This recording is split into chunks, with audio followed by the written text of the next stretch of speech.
Hello all, welcome back to key to happiness. ഇന്ന് നമ്മൾ കാണാൻ പോകുന്ന നമ്മുടെ ചെന്നൈയിലെ പ്ലാനറ്റോറിയാണ് കേട്ടോ. ഇത് ഒരു വമ്പ സ്ഥലമാണ്. ഒരിക്കലും മിസ് ചെയ്യരുത്. ചെന്നൈയിൽ വന്നു കഴിഞ്ഞാൽ പോകാൻ മിസ് ചെയ്യരുത്. Periyar science and technology centre എന്നാണ് ഇതിൻ്റെ പേര്. ഒരുപാട് കാര്യങ്ങൾ നമുക്ക് കാണാനുണ്ട്. അപ്പം കുറച്ച് ടൈം എടുത്ത് തന്നെ ഇത് എക്സ്പ്ലോർ ചെയ്യണം. ഞങ്ങളൊരു ഉച്ചയ്ക്ക് ഒരു 3 മണിയൊക്കെ ആയപ്പം കയറിയതാണ്. 6 മണിയൊക്കെ ആയപ്പോഴാണ് തിരിച്ചിറങ്ങിയത്. എന്നിട്ട് ഞങ്ങൾക്ക് എല്ലാം കവർ ചെയ്യാൻ പറ്റിയില്ല. വീണ്ടും പോകണം എന്നാണ് കേശു പറഞ്ഞത് കേട്ടോ. അതുകൊണ്ട് ഒരുപാട് ടൈം സ്പെൻഡ് ചെയ്യാനുണ്ടെങ്കിൽ രാവിലെ മുതൽ വൈകുന്നേരം വരെ നമുക്ക് അവിടെ സ്പെൻഡ് ചെയ്യാം. അത്രത്തോളം കാര്യങ്ങൾ കാണാനുണ്ട്. കുട്ടികൾ ഒരുപാട് എൻജോയ് ചെയ്യും. ഡൈനോസർ വേൾഡ്, പിന്നെ അതുപോലെ തന്നെ ഇവിടെ 3 ഷോസ് നടത്തുന്നുണ്ട് കേട്ടോ. ഇപ്പോൾ ഇംഗ്ലീഷ്, തമിഴ്, പല ലാംഗ്വേജസിലാണ് ഷോസ് നടത്തുന്നത്. അപ്പോൾ ഞങ്ങൾക്ക് എന്തായാലും കറക്റ്റ് ടൈമിന് 3:45 ആയപ്പോഴത്തേക്കാണ് ഷോ സ്റ്റാർട്ട് ചെയ്തത്. അപ്പോൾ ഇംഗ്ലീഷ് ഷോ തന്നെയായിരുന്നു ഉണ്ടായിരുന്നത്. അതുകൊണ്ട് ഞങ്ങൾക്ക് കാണാൻ പറ്റി. 3 ഷോ ആണുള്ളത്. ഒരുപാട് എൻജോയ് ചെയ്യും കുട്ടികളെല്ലാവരും. കുട്ടികൾ മാത്രമല്ല, മുതിർന്നവരും എൻജോയ് ചെയ്യും. അപ്പോൾ ഒരിക്കലും മിസ് ചെയ്യരുത് കേട്ടോ. അപ്പോൾ നമുക്ക് കാഴ്ചകളിലോട്ട് കിടക്കാം. ഒരുപാട് കാര്യങ്ങളുണ്ട് കേട്ടോ. സയൻസ് റിലേറ്റഡ് ആയിട്ടുള്ള ഒരുപാട് കാര്യങ്ങൾ കുട്ടികൾ ഒരുപാട് എൻജോയ് ചെയ്യുന്ന ഒരു സ്ഥലമാണിത്. അപ്പോൾ നമുക്ക് വീഡിയോയിലോട്ട് കിടക്കാം.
ഇത് പ്ലാനറ്റേറിയത്തിൽ ഷോ കാണാനുള്ള ആൾക്കാരുടെ ക്യൂ ആണ് കേട്ടോ നിങ്ങൾ കാണുന്നത്. ഇത് അകത്ത് ഷൂട്ട് ചെയ്യാൻ സമ്മതിക്കില്ല, ഷോസ് ഞാൻ കാണിക്കുന്നില്ല.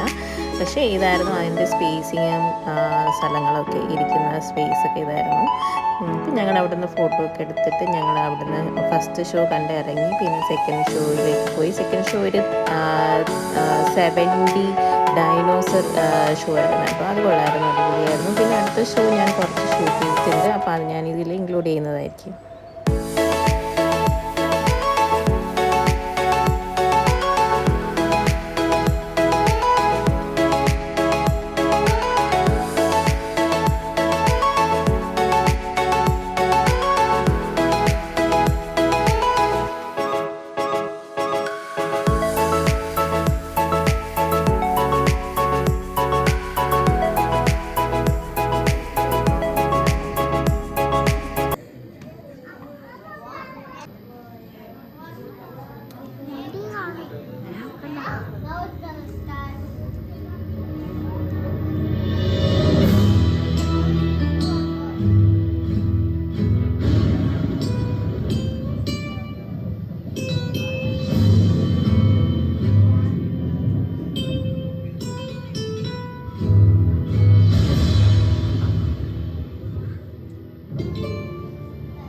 What's going on? El Nino. The ocean and atmosphere are a coupled system, working to balance the Earth's heat distribution in response to the uneven heating of the Earth's surface. This attempt to balance drives the major wind patterns and ocean surface currents around the world as they dance to move heat to where it is cold and cool where it's too warm. The trade winds are the prevailing winds in the tropics, blowing from east to west, from the Americas to Asia, and in part a result of this unequal heating. These winds were used for centuries by sailing ships crossing the world's oceans to conduct trade, giving them their name. Normally the trade winds are strong, dragging warm water across the Pacific, where it piles up in the western Pacific as a pool of warm water. When the ocean waters move away from the coast of South America, cooler, nutrient-rich water from below moves up to replace it, a process called upwelling. This nutrient-rich water promotes the growth of plankton, microscopic plants and animals that are prey for small fish that, in turn, are prey for larger fish. The result? One of the largest fisheries along the coast of South America. But in some years, the trade winds weaken, or even reverse direction, allowing warm water piled up in the western Pacific to slosh back across the tropical Pacific toward the coast of South America. The upwelling of colder water slows down or stops. This lid of warm, light water prevents the deep, cold, heavier, nutrient-rich water from reaching the surface. The result? The collapse of a huge fishery. This is what Peruvian fishermen call El Nino, the Christ child, because it typically comes around Christmas time. Even though the name El Nino has this local origin, its impacts can be global in extent. An El Nino usually occurs about every 3 to 7 years, and they aren't all the same. Some are much stronger than others. Really strong ones occur only infrequently, perhaps every 10 to 20 years. When a strong El Nino occurs, it can disrupt ocean conditions throughout the entire Pacific, which impacts weather around the globe for more than a year. The weather effects of each El Nino can be a blessing or a curse for different continents around the world.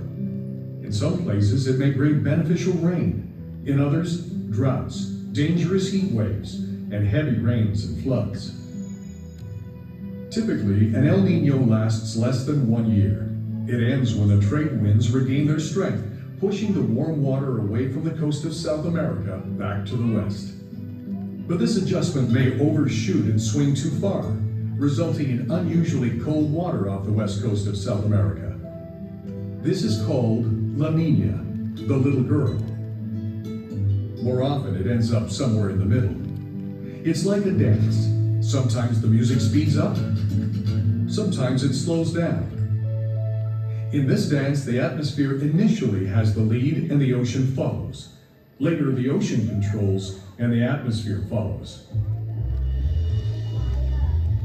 It is the extreme El Niños and La Niñas that take the greatest toll on humans and on marine life. Fortunately, our ability to forecast El Niños has improved dramatically over the past few decades. Our instruments have gotten better. Our records of ocean temperature have gotten longer.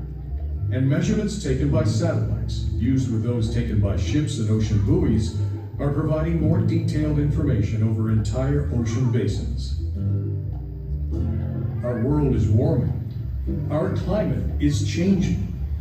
How will this impact future El Niños? Scientists have made great strides in improving our understanding of El Niño, yet there is still much to learn, and many exciting research questions remain. As our understanding improves, our ability to predict El Niño and its impacts will provide tremendous benefits to people across the planet. This is just one of the important challenges we face.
ഒരു സൈഡിൽ നിന്ന് നോക്കാം, ഒരു സൈഡിൽ നിന്ന്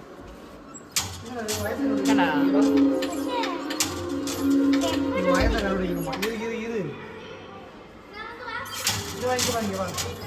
ഇത്